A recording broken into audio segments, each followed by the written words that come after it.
There were many inventors on Earth, but there was one who was called a magician instead of a scientist, because he created such technologies that science still cannot fully explain. He discovered wireless electricity, through which electrical connections could be provided to the entire world without wires. Not only that, he created an earthquake machine, which was a small device whose vibrations could make an entire building shake. Besides this, he claimed that whatever a person thinks can be seen in front of them in the form of a picture, and based on this concept, he created the mysterious thought camera. Many say he also worked on a technology that could control the weather. The name of this machine was the weather control machine. This is not the end. He invented a machine through which light could be sent from light. But among all his inventions, the most dangerous was his self-created alleged death ray. It was such a weapon by which thousands of planes could be destroyed in a second. Many say some of his research was secretly hidden because it could change the balance of power in the world. What did he discover like that? And why did the FBI seize his documents overnight after his death? Yes, today we will learn about the man whose name is Nikola Tesla. The time is 1943, located in New York in room number 3327 of the Hotel New Yorker. An 86-year-old man named Nikola Tesla is sitting alone, who gave electricity to the world, yet in the last part of his life, in old age, he did not even have the money to pay his electricity bill. Coming to his last years, Nikola Tesla became completely alone and spent the rest of his life in a hotel room. A white pigeon was his only companion to give him company. Outside Nikola Tesla's room, the whole city is glittering with light, but in the room of the man who lit it, the bills are overdue. As the hotel rent and electricity bill arrears kept increasing, trouble arose with the hotel authorities regarding this matter. What a cruel irony of fate! This very man once stood against Thomas Alva Edison in the AC versus DC war and changed the future, but in the end, it was as if this future forgot him. And thus, suddenly before one morning, Nikola Tesla's heartbeat stopped silently. No camera, no headlines, only a silent corpse lay in room number 3327. Nikola Tesla died alone, burdened with debt, but today every bulb, every fan, every light of the city says one thing. The man who created the light lost himself in the darkness. The year 1856, July 10th. As midnight approached, a terrible storm of rain and lightning began. And at that very moment, Nikola Tesla was born. Seeing the terrifying state of the environment during Tesla's birth, the midwife who believed in superstition said, "This child will be a child of darkness." But looking at the beautiful face of the newborn Nikola Tesla, his mother said, "No, my child will be a child of light." And in the true sense, that child grew up and spread light across the whole world. Nikola Tesla was born in a place named Smiljan in Croatia. His father, Milutin Tesla, was a church priest, and his mother, Juka Mandic, was a housewife. Tesla's father's wish was to prepare him as a priest, but Tesla was the opposite. He had a massive interest in science. He always thought about science-related matters. In continuation of this, while studying electrical engineering at the Graz Polytechnic Institute in Austria, Nikola Tesla began thinking about electromagnetic fields and AC current-driven motors, and for the next 6 years, he remained immersed only in thoughts on this subject. Later, in 1870, he started studying at the University of Prague. While doing regular long hours of research there, he became ill, and along with that, his studies also faced disruption. But the sad thing is that during this time, Nikola Tesla became addicted to gambling. Losing all his money toward the end of university life, and being unable to participate in exams due to lack of preparation, Nikola Tesla broke down mentally. Later in 1881, leaving his studies incomplete, he went to Budapest. There, he took a job at the Central Telegraph Office. It was while working there that the idea of the first induction motor came to his head. It was from here that his journey of invention essentially began. In June 1884, Nikola Tesla moved to New York because he got the opportunity to work with Thomas Alva Edison. This opportunity was created by an engineer named Charles Batchelor, who was a very close colleague of Thomas Alva Edison.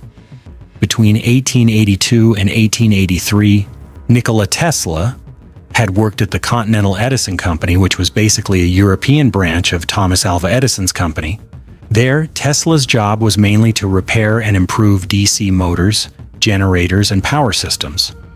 At that time, Charles Batchelor was in charge of supervising various projects of Thomas Alva Edison in that European branch company. In a word, Charles Batchelor was Thomas Alva Edison's right-hand man. While in Strasbourg, a huge electrical problem appeared, but Nikola Tesla fixed the motor and system in such a way that everyone present was surprised. Not only did he fix it, but he also made the design even more advanced. Seeing this extraordinary talent and skill of Nikola Tesla, Charles Batchelor was impressed. Then he realized, this man is no ordinary engineer. Something bigger can be done with him. So he advised Nikola Tesla to go to America and work with Thomas Alva Edison and gave him a recommendation letter to give to Edison. In that recommendation letter, it was written, "Dear Edison, I know two great men. One is you, and the other is this young man." When Nikola Tesla moved toward New York, he had only 4 cents in his pocket and that recommendation letter. This letter from Charles Batchelor changed the course of Nikola Tesla's life. Tesla joined Edison's company at that time. Thomas Alva Edison was a successful businessman operating with DC current. It is worth mentioning that Edison was a successful inventor and businessman. However, DC current had many limitations. For example, in DC current, voltage could not be easily decreased or increased. As a result, high current was needed, and high current meant high heat loss. Therefore, a large part of the electricity was wasted along the way. Because of this, DC current could not be sent over long distances. Besides this, changing voltage in the DC current system was very difficult.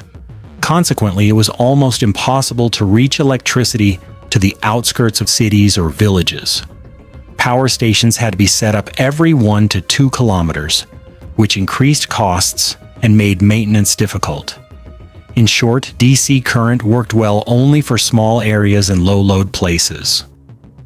But for big cities, industries, or distant areas, DC was an unsuitable electricity system. To remove all these defects, Nikola Tesla developed the AC current system, which was capable of overcoming all the limitations of Thomas Alva Edison's DC current system. From here, the trouble between Thomas Alva Edison and Nikola Tesla started because Edison did not want AC current to gain recognition over DC current. For this reason, Edison began opposing AC current. Later, Nikola Tesla resigned and left Edison's company. However, after leaving, there was no lack of people willing to invest in implementing his AC current project. George Westinghouse arranged a lab for Nikola Tesla near Edison's office, and there Tesla continued his work on AC current. From here began the war of currents, the war of AC current versus DC current. Thomas Alva Edison realized that if AC current won, his business would be finished, so he started the politics of fear. At first, he tried to prove that AC current was very dangerous by electrocuting animals like dogs and cats, so that people would avoid using AC current. Not only that, he supported the use of an electric chair powered by AC current to put into people's minds that AC means death. But Nikola Tesla defeated all his plans and succeeded in proving that AC current was better than DC current. Finally, electricity was successfully sent from Niagara Falls to New York City through AC current, a distance of more than 40 kilometers. At that point, DC current was completely defeated. Later, gradually, electricity began reaching all places in the world. But a certain amount of money was needed to access this electricity. which was not possible for the poor. This matter bothered Nikola Tesla a lot. Tesla believed that electricity was not the property of any company, it was the power of nature, and the power of nature should be open to everyone. Tesla noticed that the Earth itself is a huge conductor. He thought that if power could be sent at the right frequency, it would be possible to spread electricity everywhere in the world without wires. To test this concept, Nikola Tesla created a device named the Tesla coil. With its help, he showed that a bulb could light up without any wire. In continuation of this, in 1901, in Long Island, New York, Nikola Tesla started his biggest project, and with the help of an investor, built a huge tower named the Wardenclyffe Tower.